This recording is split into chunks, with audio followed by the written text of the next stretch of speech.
Hi everyone, welcome back. I hope you're all doing well. So my name is Grace, and if you're new, I've just been putting out some videos recently about how I style my curly hair. So this is gonna be my diffusing tutorial. I know I've been promising it for so long, and I'm so sorry it took me so long to put it together. I've just been busy with school and work. That's the only excuse I have. But I know you guys are anxious to see it, so I'm just gonna jump right in and get started. So for this tutorial, I'm gonna be starting on freshly wet styled hair. So if you want a tutorial on how I wet style, I did make one of those. So just go ahead and watch that and know that I'm starting on that freshly styled hair. So before I get started, I just wanted to apologize for the audio in this bathroom. The light and the fan aren't separate in here, so I can't turn one on and one off. So I apologize if there's a subtle humming noise in the background of all of this. But with that said, we can go ahead and get started. So I use the Infinity Pro blow dryer by Conair. This was at Target for like $40. It wasn't expensive. I know people rave about the Dyson and all these expensive blow dryers, but I really feel like with diffusing, it's more about the technique rather than the tool that you're using. So anything will work, just make sure it has one of these attachments, and I would say get something with multiple speed and heat settings because we're gonna wanna use low speed and low heat.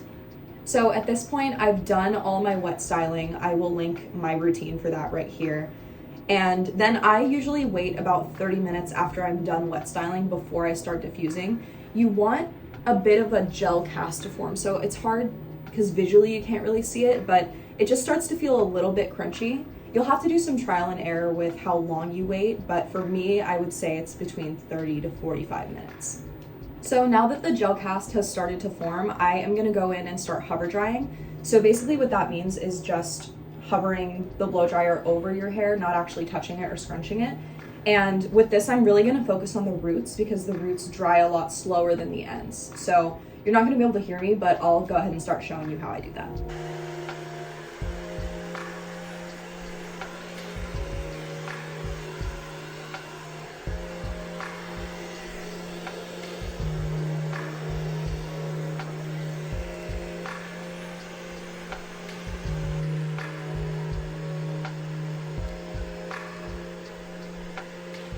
Also, as I'm hover drying, I will flip my head like this and let some of these top curls fall over to the other side so that I can get the roots under here.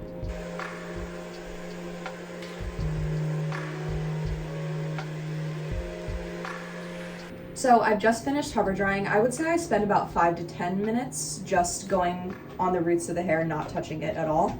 And now I'm gonna get into the actual diffusing part. So again, we're going low speed and low heat. And what I do is flip my hair so that it's hanging off of my head. And then I'm basically just gonna go and take small sections, cupping it in the diffuser and holding it for about 5 seconds and then letting it down. When you first start actually touching the hair with the dryer, you wanna be really, really gentle. So I'll usually just kind of go section by section, holding it for the 5 seconds and very gently letting it down.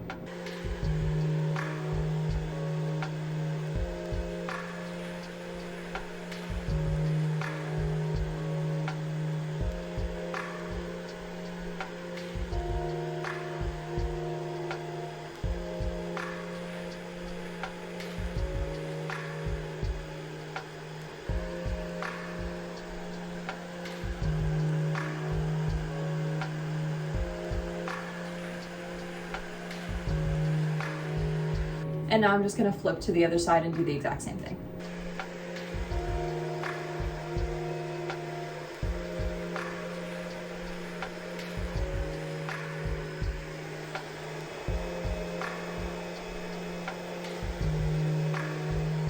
When I'm trying to do the back, I'll just kind of lean backwards a little bit and do the same thing.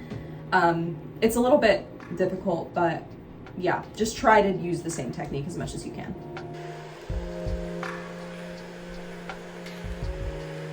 So now that I've gone around and done my whole head with those really gentle scrunches, hold it for 5 seconds and then let it back down, I just kind of start to be a little bit less careful with my technique. So I hold it for less time and I'm just less gentle with how I do everything.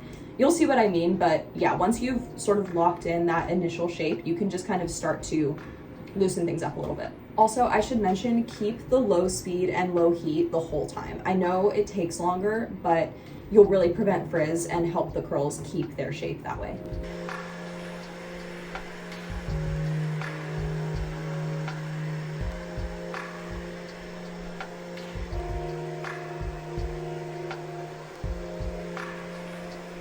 So I'll really just repeat this exact technique until my hair is dry. I would say the only change is that I flip my head a little bit more violently to get the curls off of my scalp and try to add some volume in. So I'll show you what that looks like.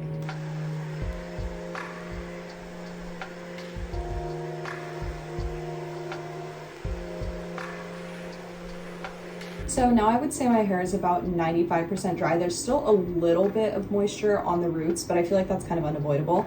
The final step that I do is I will go and use my blow dryer and do kind of like a cool shot all around. So just the same motion, but turning the blow dryer on cool. The one thing I will say about the blow dryer that I use, I feel like it doesn't transition from hot to cold very quickly. So sometimes I'll step out the front door of my house if it's a chilly day and just let the cold air from outside sort of cool the hair down. It's helpful to cool it down right after you blow dry because going from that really hot to really cold really locks the curls in, if that makes sense. So once I've either hit it with the cold air or walked outside and let the cool air cool it down, I usually wait another couple hours and I just try to touch it as little as possible because you're gonna prevent frizz that way, and just let them really set in and dry completely.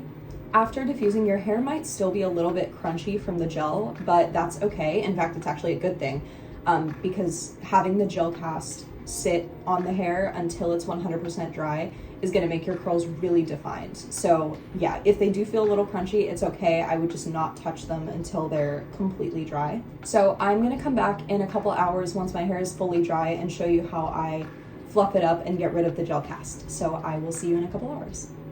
Okay, so I'm back. It's a few hours later and my hair is 100% dry now. It's still a little bit crunchy, as you can see, so I'm going to show you how I fluff it up and get rid of the cast. So the only things that you'll need for this are a picking comb, and you guys know I've talked about this stuff in every video I've made. It's the BioSilk Silk Therapy Serum. This stuff is incredible and it's really good for when you're going in and separating all the curls. It just creates some slip on your hands so you're not creating too much frizz as you go and fluff it out. So the first thing that I do once my hair is 100% dry and I'm ready to fluff it out is I'm gonna take just a little bit of the BioSilk stuff. This stuff a little goes a long way, so be careful. Warm it up in my hands, and then I'm just gonna go throughout my whole head and scrunch out any of that gel cast that's still in my hair. So just focus on, you know, the areas that are still kind of crunchy. So then with some of that stuff still on my hands, I'm just gonna go through and look for any curls that are in a big chunk like this and just kind of separate them out. You'll see that they kind of naturally do that. They just need a little bit of help to break them up. So I'll just go through and separate them and kind of roll them in my fingers to get the BioSilk stuff in my hair. Here's another big chunk that I'm just gonna separate out. Separating out the curls like this is just gonna give a little bit more volume because you're literally creating more curls on your head. And then after separating the curls, the final step that I like to do is just pick it out from the roots. So the way that I do it is I flip my head upside down and I start kind of at the nape of my neck and just pick upwards towards like the crown of my head. And then I'll also go in at the front and pick it out like this. I will show you, I just need to adjust my camera angle. I didn't realize until I started editing this how far I was leaning out of frame, so I hope you can still get the idea. I'm sorry about that.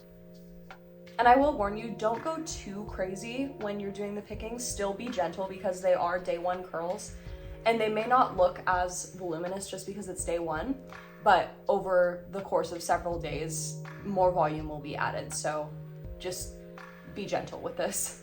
So that's pretty much the end of my diffusing / drying routine. I will say, I feel like my hair looks a lot different once I've slept on it for at least one night. It just has more volume and the curls have had a chance to like really set in. So I'm gonna sleep on it and then come back tomorrow. If you want a tutorial for how I sleep on my hair to preserve it, I did make one of those, so you can check that out, but I will be back tomorrow with the final results. So I'm back, it's the next day. I just slept on my hair using a satin bonnet. I do have a tutorial for how I sleep on my hair, so if you're interested in seeing that, you can check that out. And then when I got up this morning, I just took it down from the bonnet, and then I used one of these picking combs to go in at the roots and just kind of fluff it out like this. I will say that when you sleep on it, sometimes it looks a little weird when you first take it down because it's been up in that position all night. So just give it a couple hours and let it fall down, and it'll kind of return to its normal position. So that pretty much wraps up the tutorial. Again, I'm so sorry it took me so long to get it out.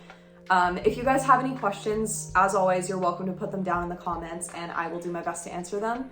And then this was kind of the last video that I had in mind to make. So if there's anything else that you guys want to see, please feel free to suggest it. And I hope you have a great rest of your day. Thank you so much for watching.